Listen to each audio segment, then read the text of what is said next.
Hello everyone, it is Shadows Woman. I have the patch 4.11 notes for League of Legends. This time we've got a whole slew of stuff, and let's just jump right into things, shall we? I'm not going to go, into detail at the very start, but we'll get into everything as the video progresses. So, general. When we talk about snowballing in League of Legends, we're mainly talking about teams rolling into victories through a single skirmish or unlucky fight without having to earn their win through multiple displays of skill.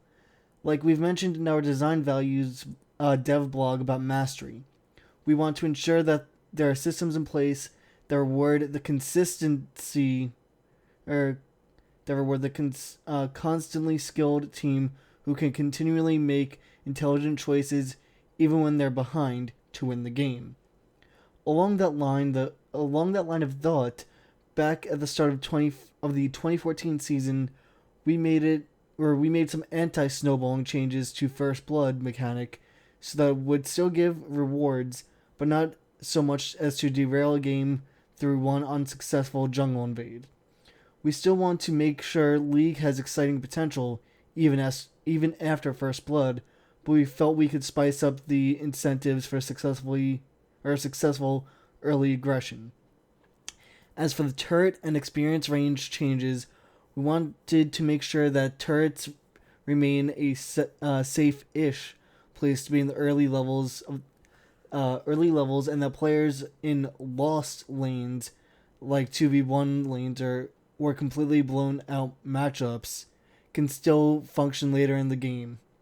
While these upgrades are aimed specifically at competitive, they also affect other levels of play, as players who fall behind in lane have virtually no safe place to hide.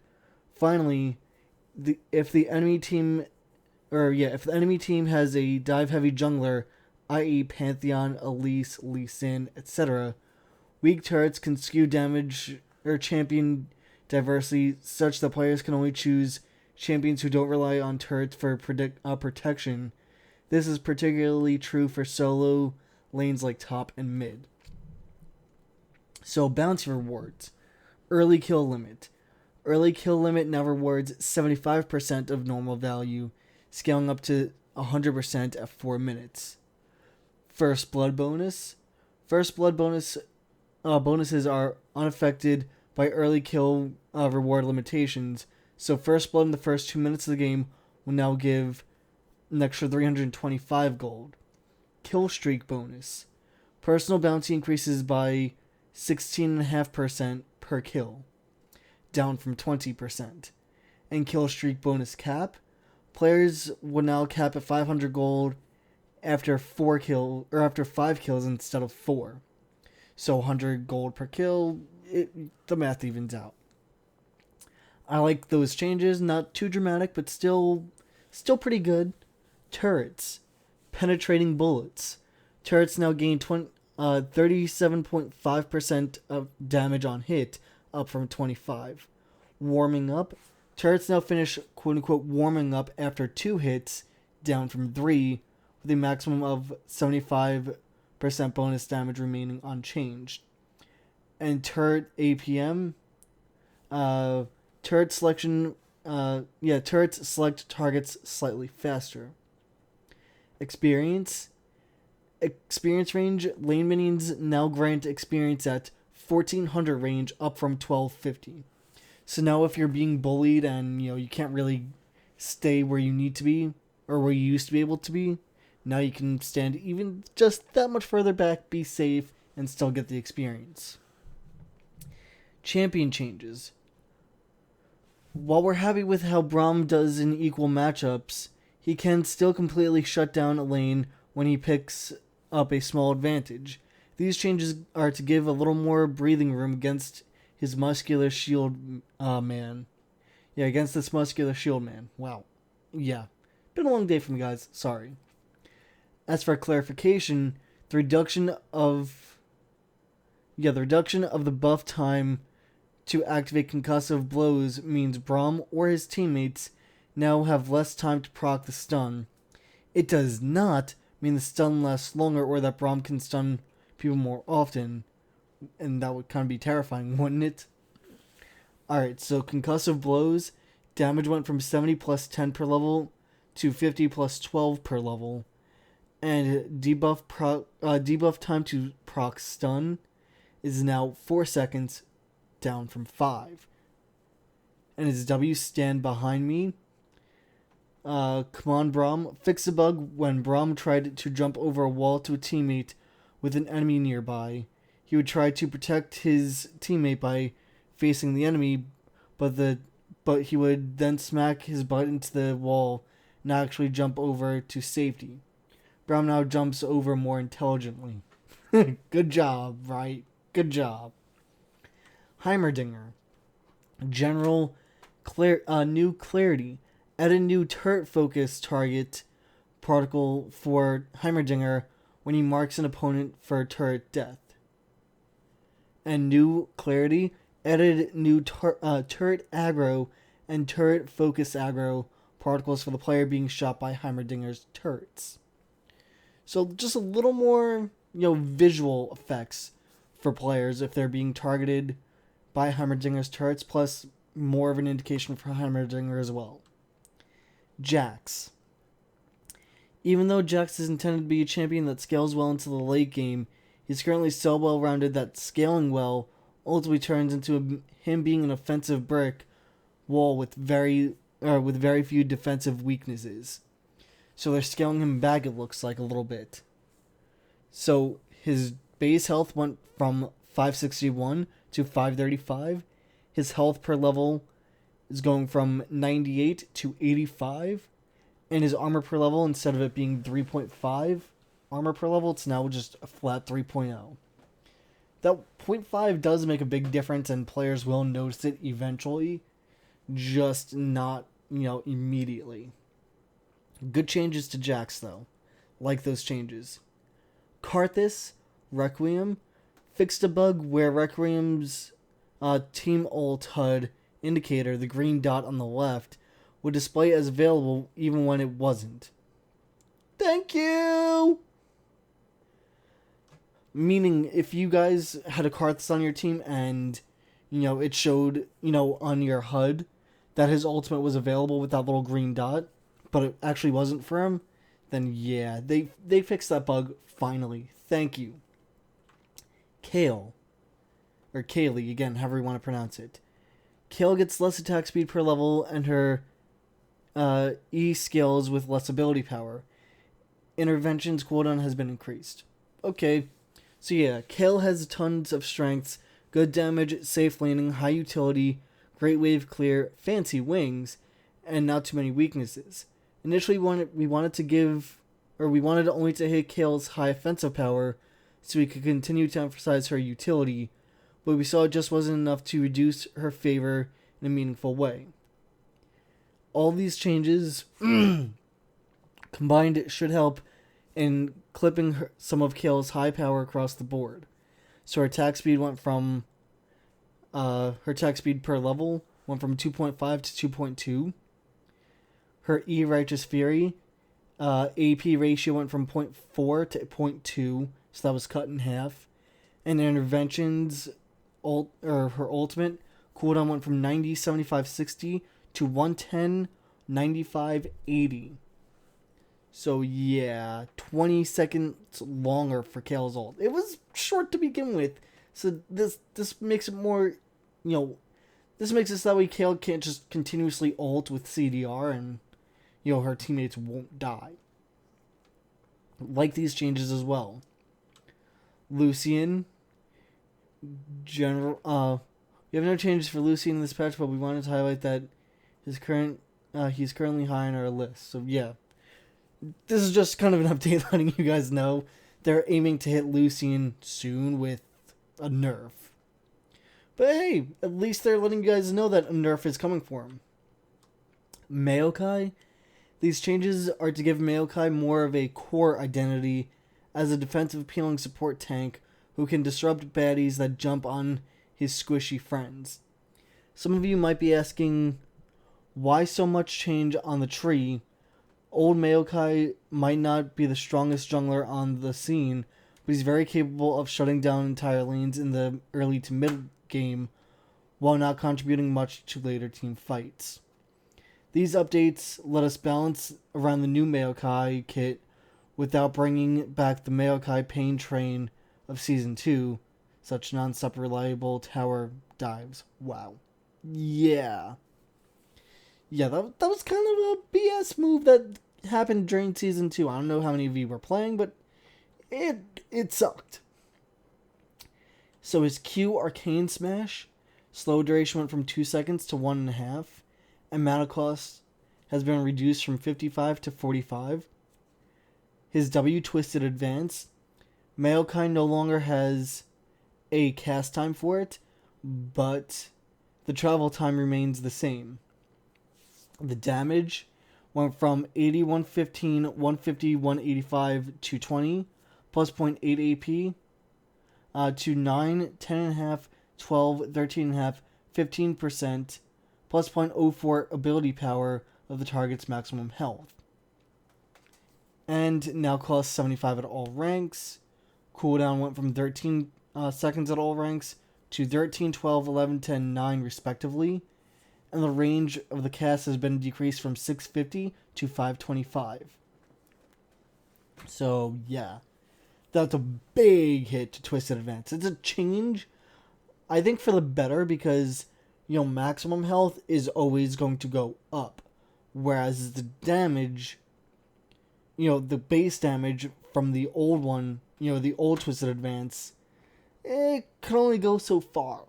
Whereas, again, maximum health always goes, that's the maximum health you have before you start losing it. So, that cap for his damage now just went higher for Twisted Advance. His E Sapling Toss, Speedy Saplings. Sapling movement speed now scales with Maokai's bonus movement speed. That's pretty good. New Annoying Saplings. Enemies damaged by a sapling exploding are now slowed by 50% for 1 second. Sapling's base movement speed went from 475 to 450. Landing magic damage for the sapling went from 40, 75, 110, 145, 180 plus 0.4 AP to 40, 60, 80, 120 plus 0.4 AP. And the explosion magic damage went from 80, 130, 180, 230, 280 plus 0.6 to 80, 120, 160, 200, 240 plus 0.6 AP. And the mana cost went from 70, 80, 90, 100, 110 to 60, 70, 80, 90, 100 at respective levels. So, yeah, saplings do less damage, but cost less. So, I will take that. Thank you. And his R, Vengeful Maelstrom. New utility, Vengeful Maelstrom is now self-cast and circles Maokai instead of sitting in a targeted area. So, to give you guys clarity, that's pretty much like Karthus' Defile now. So, there you go. A new Good Job Maokai. Vengeful Maelstrom now shows through combat text how much damage Maokai is mitigating for his teammates. This is only visible to Maokai, however. And the initial mana cost went from 75 to 40, but the radius has been reduced from 550 to 475.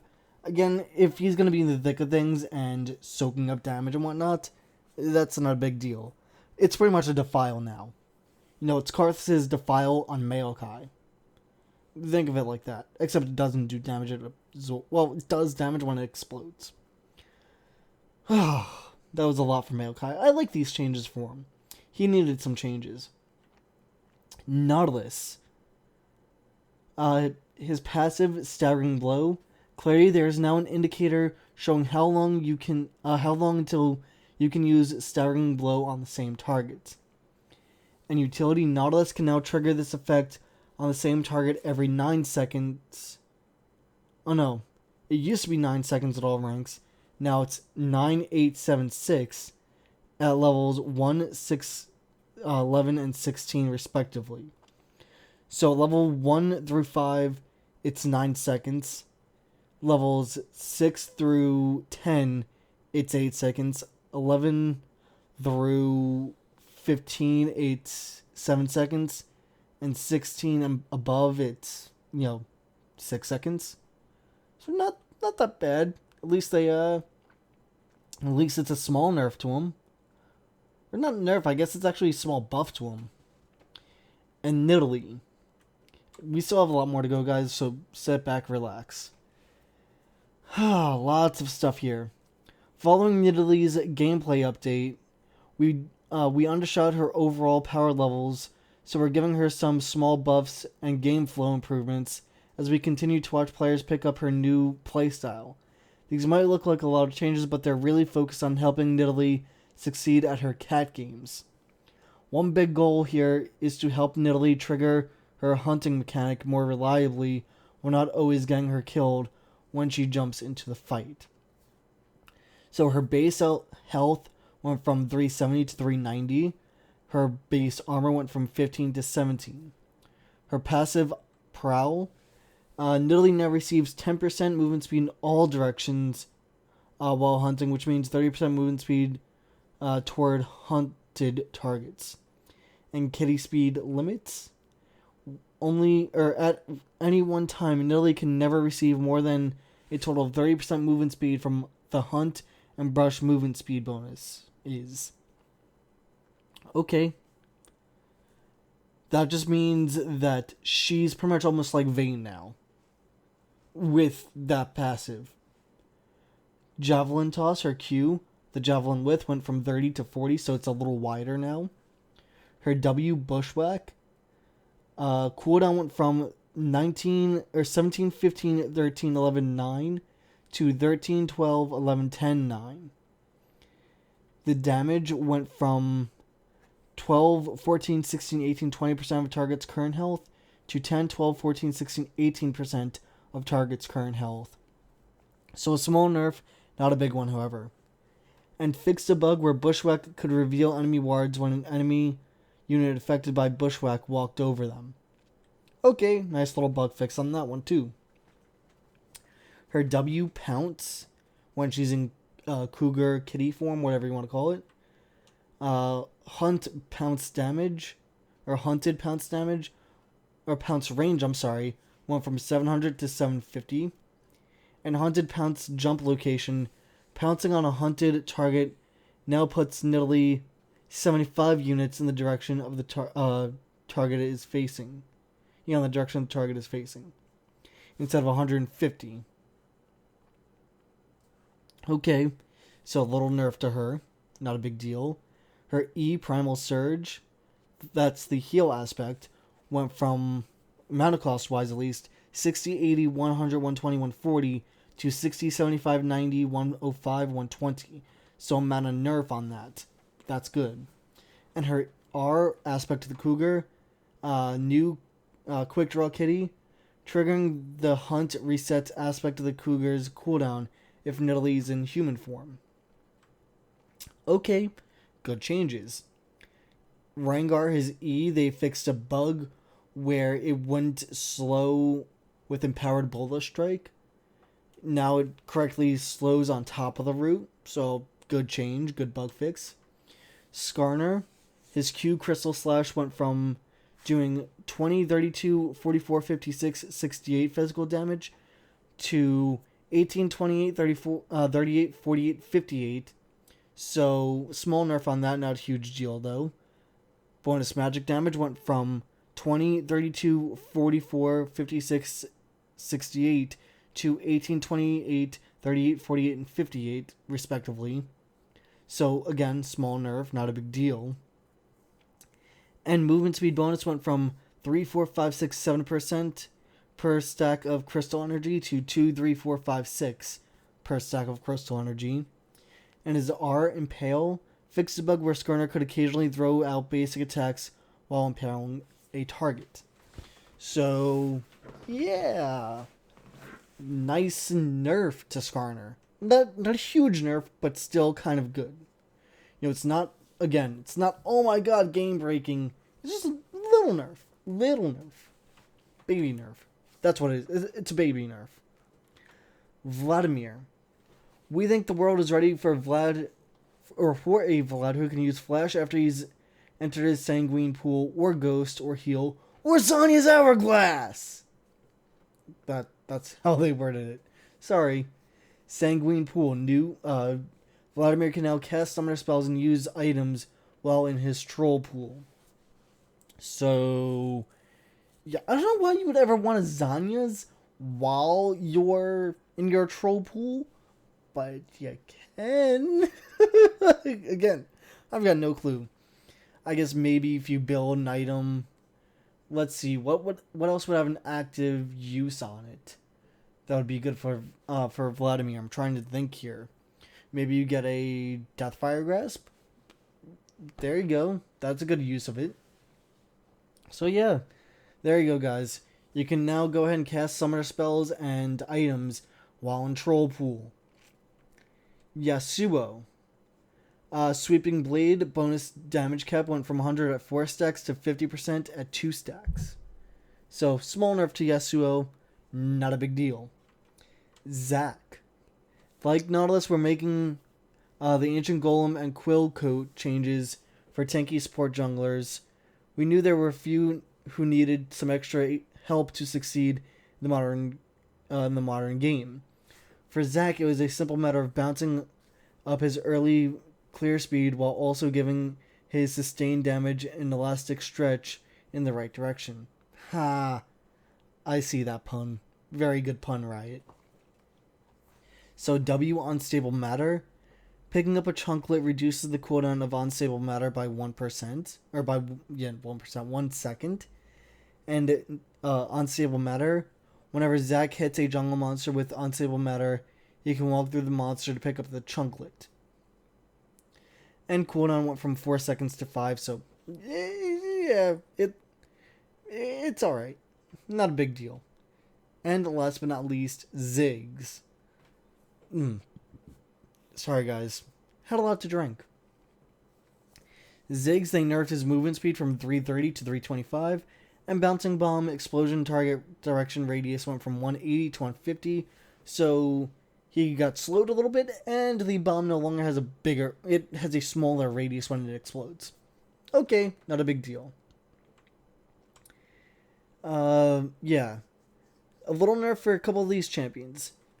Hitbox for the champions, or hitbox for the following champions had smaller than average hitboxes, so we've increased the average hitbox size. In other words, we've added 27.3% Teemos to each champion's overall hitbox, from 50 units all round to 65 units all round, but there should be no visual change. This only affected Shyvana, Thresh, and Vi. So yeah, there you go. Updated splashes. They updated Caitlyn and Urgot's splash art, so there you go. Items. Lots of changes here, guys. Yeah, apparently there was a problem with Hunter's Machete, so that was changed. Let's read this, though. The problem with the old Hunter's Machete and Spirit Stone items, at least for tanky sustained junglers, was that they were too damage focused to really help the slow and steady Maokai's Nautiluses of the world. As a result, these tanky dudes fell out of favor against damage-heavy junglers like Kha'Zix and Pantheon, or early pressure/utility junglers like Lee Sin and Elise. While these changes may not directly shift the landscape back to equal footing, we want to at least offer a meaningful choice for those who want to play the utility tank jungler. To focus on the changes themselves, our goal here is to normalize jungle clear speed so that even a utility jungler can clear reasonably well throughout the game, even without buying a damage item. The solution added to sapping barbs. The solution to add sapping barbs and make it based off percent of maximum health means that once junglers get a Quill Coat / Spirit of Ancient Golem, they'll be guaranteed to clear jungle camp within a short period or set period of time. Adding a War to Quill Coat and Ancient Golem also gives tanky junglers a way to fight back against high pressure junglers through superior vision control. Rather than give more stats to outduel the duelist, final point. Final point, Spirit of the Ancient Golem scales with bonus health, so you need to be building health to see bigger gains. Jungle items, Hunter's Machete, price went from 300 gold to 325. New damage reduction, 5 damage reduction, or plus 5 damage reduction versus monsters, and you get 10% attack damage versus monsters. Removed the maim and removed the butcherless.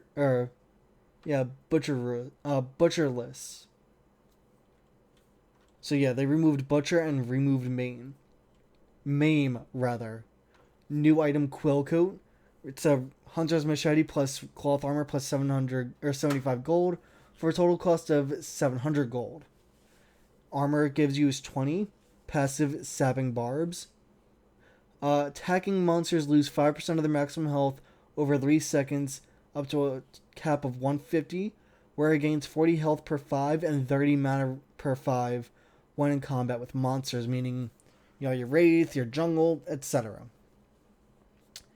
Active Hunter's Ward places a ward that reveals the surrounding area for 180 seconds with a 180 second cooldown.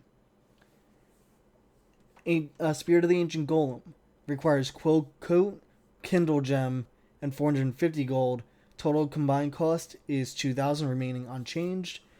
Health, you now go from 350 health on that item to 200. You still get the 10% CDR. You now get 20 armor. You now get 25 bonus health. You get the passive of Sapping Barbs, which they actually increased it a little bit. Sapping Barbs, attacking monsters lose 5% of their maximum health over 3 seconds up to a cap of 195. Wearers gain 60 health per 5 and 45 mana per 5 when in combat with monsters. New active Hunter's Ward, you get that same ward that you got for Quill Coat. And removed Tenacity and Butcher from Spirit of the Ancient Golem. Spirit Stone combined cost is 40 gold, went from 40 gold to 15 gold. Total cost remains the same, however. Madrid's Razors went from 750 gold total to 775. Regal's Lantern went from 240 gold to 215 gold for the combined cost. The total cost still remains unchanged. Attack damage items.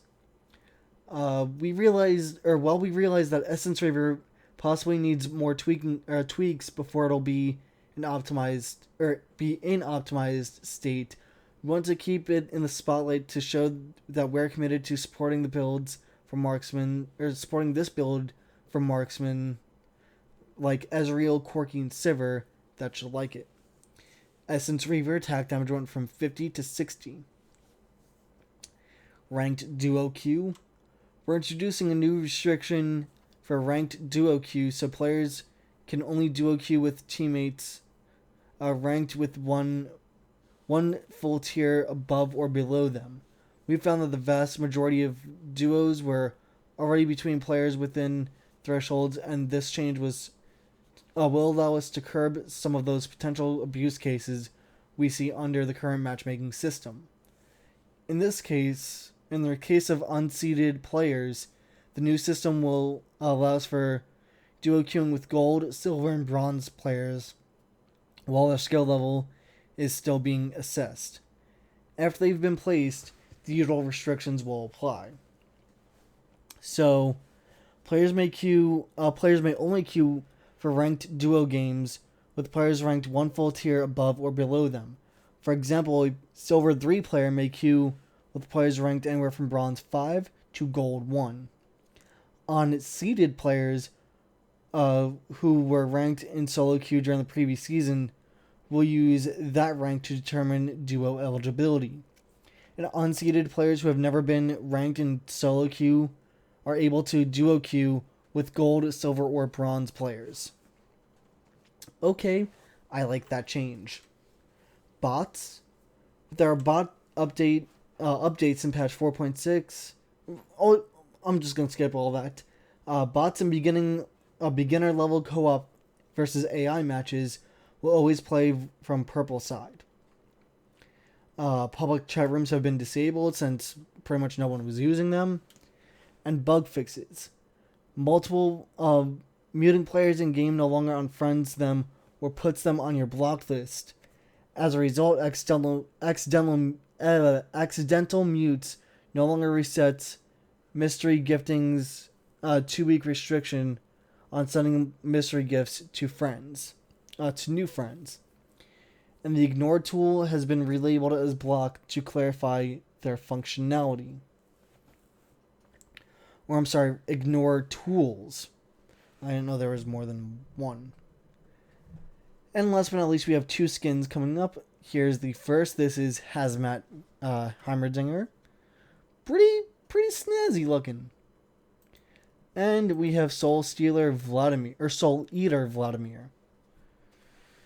Yeah, damn. Those look sick. But yeah, guys, that's it. My name has been Shadowswolm. I hope you will enjoy the patch notes.